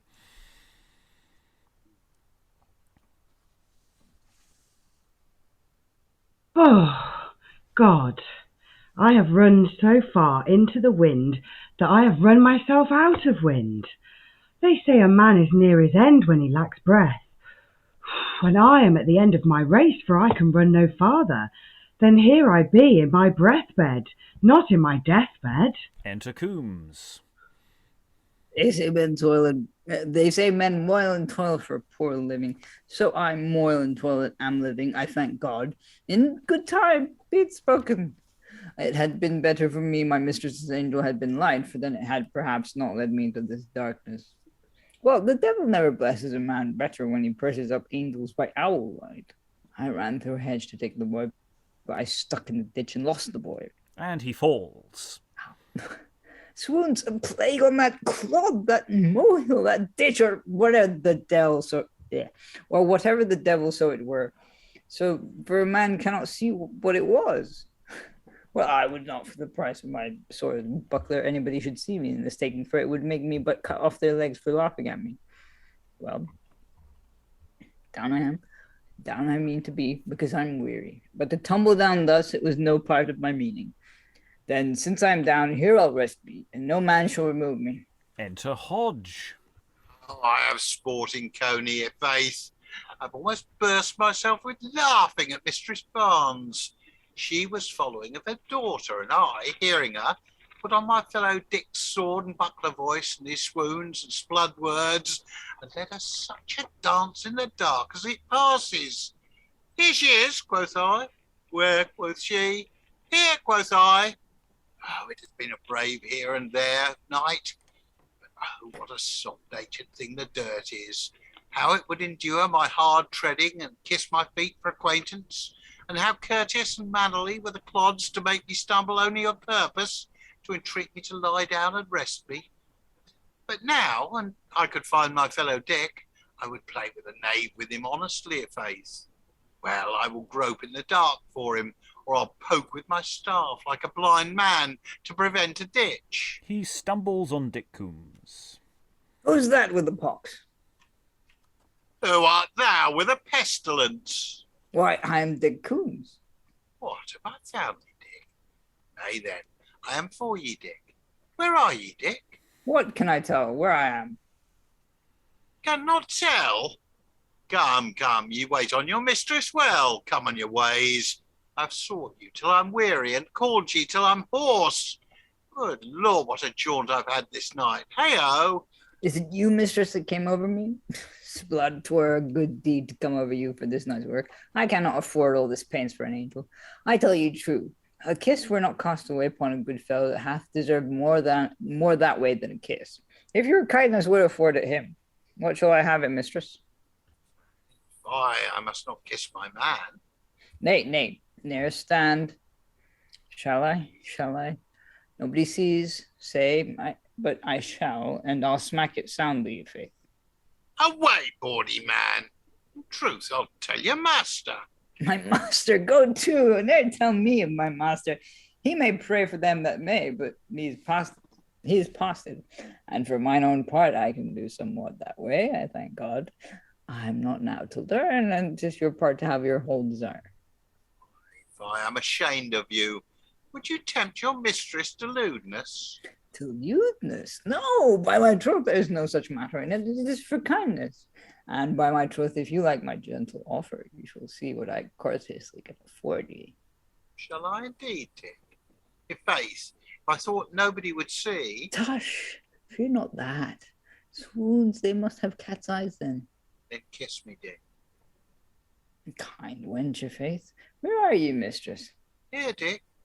I'm in the dark. Dick, go about. Nay, I'll throw sure. Where are ye? Here. A plague on this post. I would the carpenter had been hanged and set it up for me. Where are ye now? Here. Here. Oh, I come. And exit Coomes, who continues speaking off. Plague on it. I'm in a pond, mistress. I've led him into a pond. Where art thou, Dick? Up to the middle in a pond. Make a boat of thy buckler then and swim out. Ye so hot with a pox? Would you kiss thy mistress? Call ye there, then, Dick, good Dick Coomes. Oh, when he comes forth, the skirts of his blue coat will drop like a penthouse. Oh, that I could see and not be seen, how he would spaniel it and shake himself when he comes out of the pond. But I'll be gone, for now he'll fight with a fly if he but buzz in his ear. And exit Hodge. We will pause before the re-entrance of Coomes to just take in this scene. So the boy entered. I'm assuming the boy exited. I don't know what happened to the boy. I don't know. The boy enters later, so I'm assuming that boy just wandered in and wandered out again.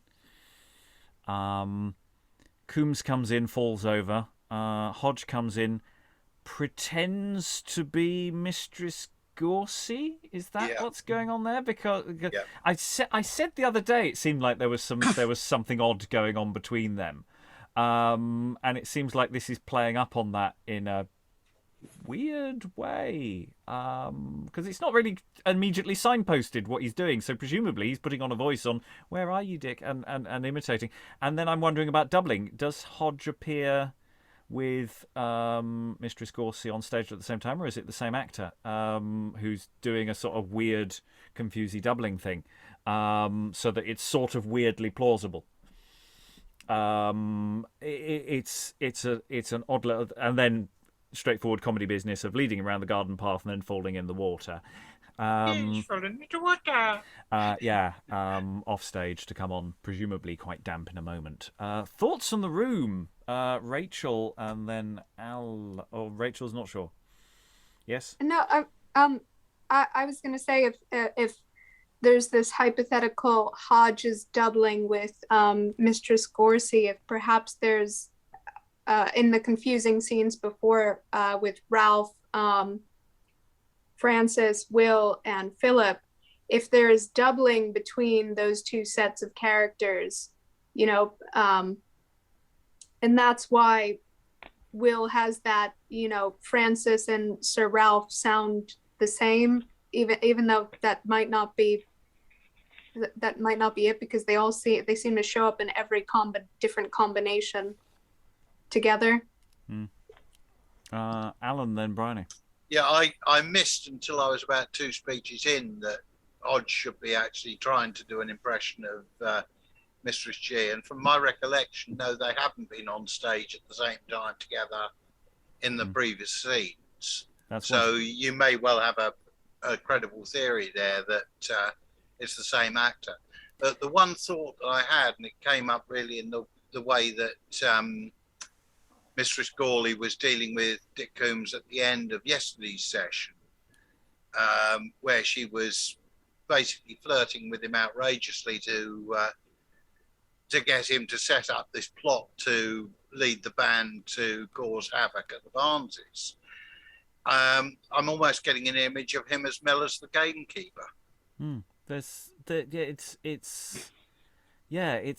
It'd be strange because, of course, that element it sort of gets alluded to by others, but it doesn't seem to have really gone anywhere except to set up this moment here. And I'm sort of wondering, if assuming we keep this moment here, because we're never hugely enamoured of this element of subplot. Briony. Yeah, like at least this time there was some kind of an explanation of him saying, I've been pretending to be what's his face to confuse the mistress, and then he starts doing it the other way around, pretending to be the mistress. Like at least there was some sort of explanation of what was happening. Whereas earlier on, it was people calling to each other in the dark and them just saying, even though you've just said you're not the person I thought you are, and we have no indication you're pretending to be them because you're telling me you're not them, I'm going to believe that you are them pretending to be someone else. And this just, at least it now makes a little bit more sense. This part, I don't know. I'm not loving this bit at all. Yeah, I think this player's losing the room. It's but maybe it will all pick up. Rachael. I wonder if this scene, was something that was kept or it was cut. How Mistress Barnes was saying, how Mistress Barnes has a really insulting way of talking to people, and that is her character fault.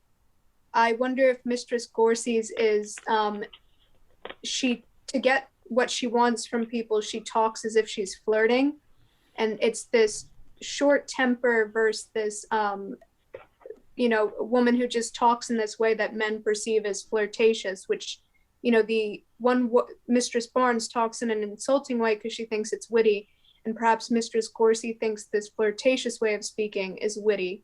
And that's where this clash of personalities comes in. And I think up until this scene, maybe it hasn't been as obvious that that's what Mistress Goursey might be doing, even though Mistress Barnes has such a big personality that she explodes on everybody.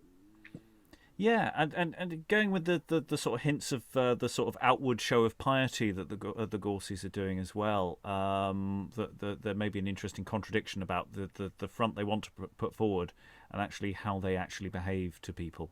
There may be something there. Certainly something actors can toy with. Eric. I'm thinking there must be sort of a lot of special effects for this. Because Hodge, was it Hodge that fell into the ditch or into the well? Yeah. And then it's like they're reusing the props that they had in that scene for this one, where he's probably coming out of the well wet, and then coming out of a pond wet and that kind of stuff. I don't know. It's kind of very, very busy. It's like, look, we have a budget for special effects. Let's use them, kind of thing. Obviously, they don't. Hodge does damp. I mean, that's clearly this actor's special skill is he can be wetted up twice in the same play, and that's obviously hilarious. And maybe it's one of those slightly self-indulgent bits of business that okay, how's Barry going to get wet in this play? Write him a well scene, will you? It's not impossible. Not wholly likely, but yeah. Lois, muted at present. Yeah, the trouble with farce is that it really doesn't read well. I mean, when it's acted, this probably could be screamingly funny, but as we read it, oh God, not again, and and so tasteless that it's doubly transgressive. I think what Coomes is doing, both attempting to get the woman to commit adultery and reaching the social class between them, and then what Hodge is doing, encouraging him to do all this. I don't know, the whole thing. But if you just take it as oh, terribly funny, he thinks this is a woman he's talking to and he's making love to her, then it probably would come across quite differently in performance. Yeah, I mean, there is, as ever, that question of what happens when you give a play its sort of head of steam and just give it energy and pace and wallop and see how it comes across. Because I mean, I'd say structurally, almost all the comedy business, apart from the random bit with the horse, structurally works. I mean, it ticks over, and I entirely believe you would get laughs out of an audience. It's just a question of what we would want to be doing with a play like this, and whether it would land for a modern audience with or without adjustment. So we're 2/3 of the way through the play.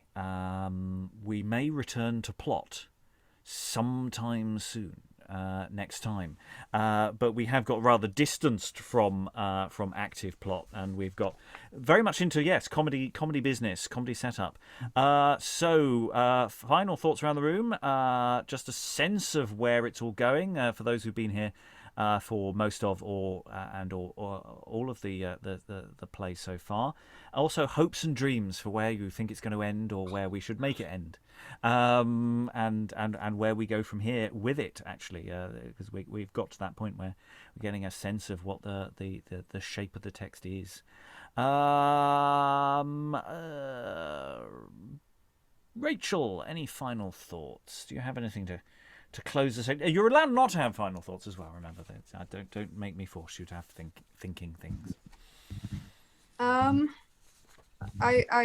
It depends on what comes tomorrow, but I do feel that there's a lot from this wandering in the woods section that this guy threw in to pad for time, and I don't think you need to pad for time in this one. If there's stuff that's really necessary to the plot, I think, from this section to definitely keep that. But even though some of this, I think there is some good comedy business here, like if you were playing it at pace.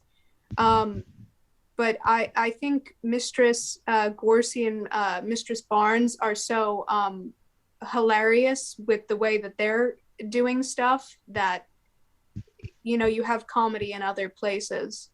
And I actually really enjoyed the back and forth between Mistress Barnes and her daughter, and with Francis, in that whole scene where everybody meets up on stage in that moment, and it's just everybody's best laid plans have just blown up in their face. Yes, the family dynamic is where we've really been enjoying it, but maybe the play needs a release of tension of random running around trees at this point to take it in a different direction. Otherwise, it's bread on bread. Eric, any final thoughts? Yeah, I'm not sure what to make of this play. It's kind of sort of like a very, very bad sketch comedy. Like at times, like a very bad sketch comedy at times, and then other times it's like this is whizzing past swimmingly kind of thing. I don't know. It's just kind of weird pacing issues, I think. Yeah, it does. Of course, that might be the way we're reading it. So yeah. My gear changes may not be helping the flow of the text. Lynn, any final thoughts? Yeah. I am maybe more invested in the people, the characters, as if they were human and in the relationships than maybe the original audience was, or the author would have intended me to be.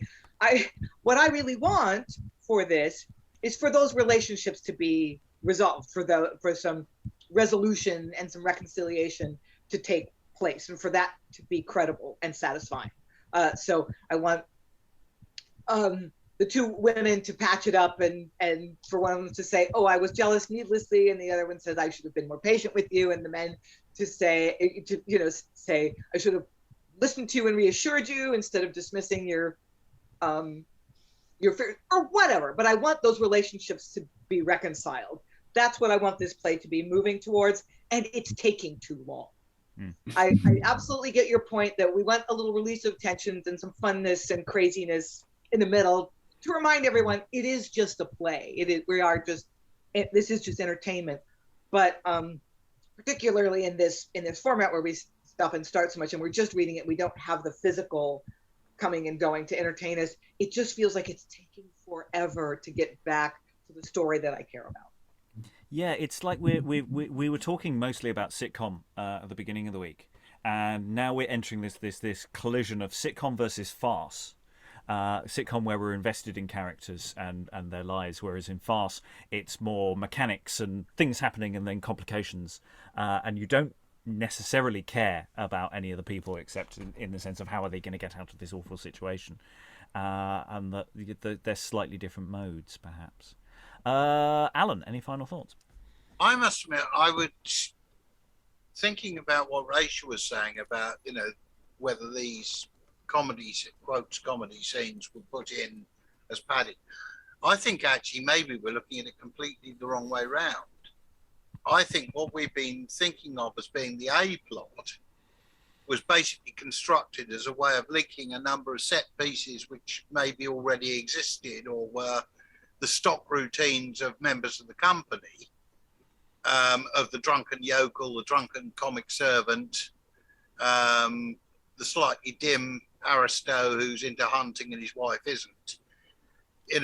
Whether those were pre-existing routines and someone was just trying to find some form of plausible way of hanging them all on one bit of washing line. Lois, any final thoughts? Yeah, I think this author knows something about classical theories of comedy. That you build up, keep adding characters. I mean, we'll see this when we read Johnson's Every Man Out of His Humor, because there are characters in that who actually talk about how the play is being written and what you have to do to make it really work. And I think this author is thinking along the same lines. You get it more and more and more complicated to the point where nobody has a character anymore and they're all just madly rushing around. And then you have what is called the denouement, which literally means the untying. You've got this incredibly elaborate knot, and then you untie it in the last scene. And I think this farcical stuff is actually linked with the initial thing at the beginning. I mean, the opening scenes actually remind me, I wish I could remember the name of the play. There's one by Yasmine Reza, this French dramatist, where two couples are having dinner together and they're all on very good terms. And then, suddenly, well, not suddenly, but gradually it gets nastier and nastier. And by the end, they're practically killing each other. I mean, it's quite funny, but I think that's sort of what the opening scene is like. It escalates rapidly. Then, and then, things come in as bits of the plot. But I think mainly, I think Alan's right that in a way, this middle section, which is extremely well constructed, is sort of what the dramatist wants to do. But then I think it's going to be cathartic. I mean, I think that everything is just going to be such a mess that at the end, the solution will be a kind of miracle. Well, yeah, we've just got to, we've got to relax after that. Lynn. So just an aside. So Lois, is that play you're thinking of, the French play, fairly recent, like in the last 20 years or so? Yes, it is. I wish I could remember. Yeah, I've seen it. I don't know. I could look it up, actually. It's silly. I really should. Are you thinking of Gods and... God of Carnage. That's what it was called. Yeah, God of Carnage. Yeah. It's not fun.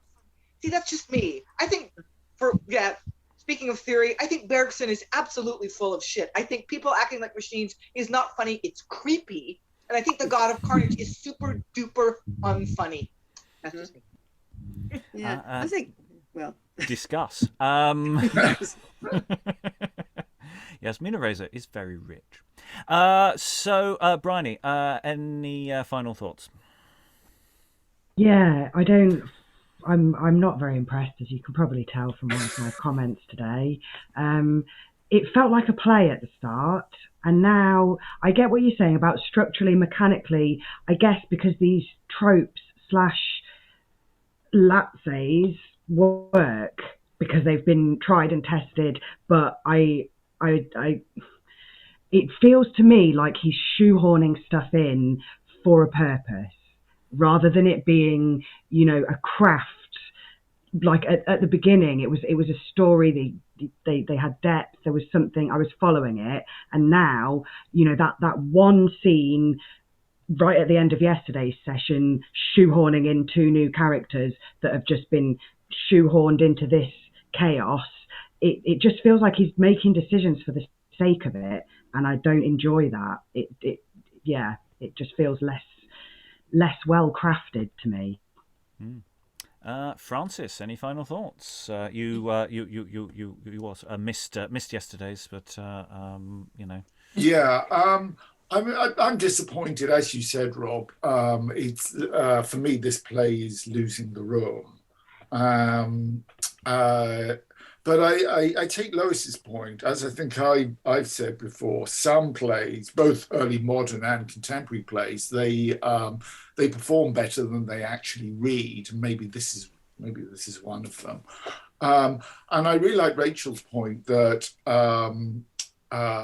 Mistress Barnes deals with the world by being very insulting, and Mistress Goursey is very flirtatious, and that, of course, could be the root of the animosity between them. And I was thinking you could make Mistress Goursey French if you wanted to be really stereotypical in that way, and of course that would up the ante, because of course there's this historical animosity between the French and the English, particularly at the time this play was written, I think. What else? And I sort of like Alan's point that maybe the focus of this play at the time was all the comedy stuff. You know, these guys were the Marx Brothers of their time, and it's and in those Marx Brothers films, there was just this flimsy linking plot in between all the skits. Yeah. I'm disappointed overall, though. Well, one of the great advantages. Oh, I'll go to Rachael. We have got time for additional follow-up thoughts. We've gone around the room. No, finish what you were saying, Rob. Okay. I was going to say something that was probably profound. No, not really. It was. The thing is, we've got a lot of material here. We've got, in broad terms, too much material. So the question actually is, especially for tomorrow, is that question of actually dramaturgically, can we create ideally a selection of options for what can be done with this text? Beyond just do it as it's written and see how it lands, but also what kind of interventions would we like to be doing here? Because, as I say, if we're doing it as a live show, it's probably going to have to be cut in quite a substantial way. My target in my head is somewhere in around the 8,000 words or so to get it down to a manageable 2.5 hours. If you think that's too long for a comedy, then your target might be higher. There's a question of how fast it's moving. Most of the scenes we've done today, they're actually potentially incredibly quick scenes. So actually the amount of text on page is actually far shorter in real terms when given a full performance, whereas the opening scenes are probably quite slow in many ways, are quite deliberate, and there's a question of how the pace increases over time. So that there is always that thing of saying the text here is the starting point for a whole series of options. How many options do we have with this play? Do we give the comedy servant characters a chance? Do we try and narrow the focus down so we stick to just the family, or do we keep it expansive? Do we embrace the farce and maybe trim back some of the other? Which of those are the viable options that we think we might want to go for? And that's something to think about more for tomorrow, for those who will be with us tomorrow. Otherwise, comments at home, your thoughts, do put them in the comments. We do occasionally get a chance to reply to some of them, so long as they're not rude. Otherwise, ruthlessly delete them. Rachael.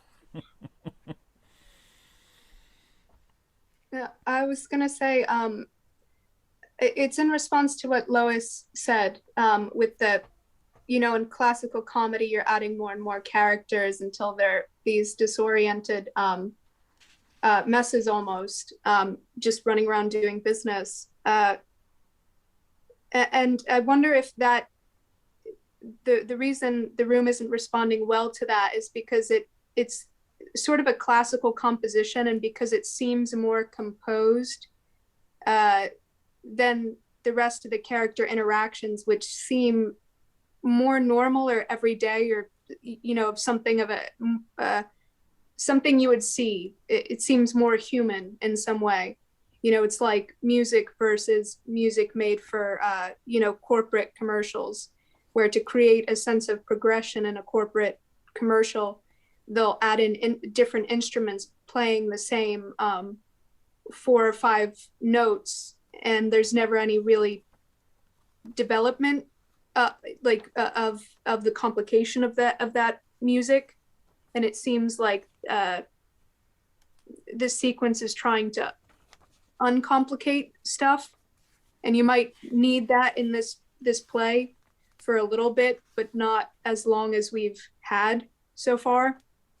Just a little sequence for our brains to take a breath. Any more? Otherwise, I will close the room. I say we have one more session to go when we can really get a sense of how it all hangs together, or doesn't hang together. All that remains to thank all these wonderful readers for all their wonderful reading. Thank you very much, and goodbye. Bye. Mouse in cheese, cat is near.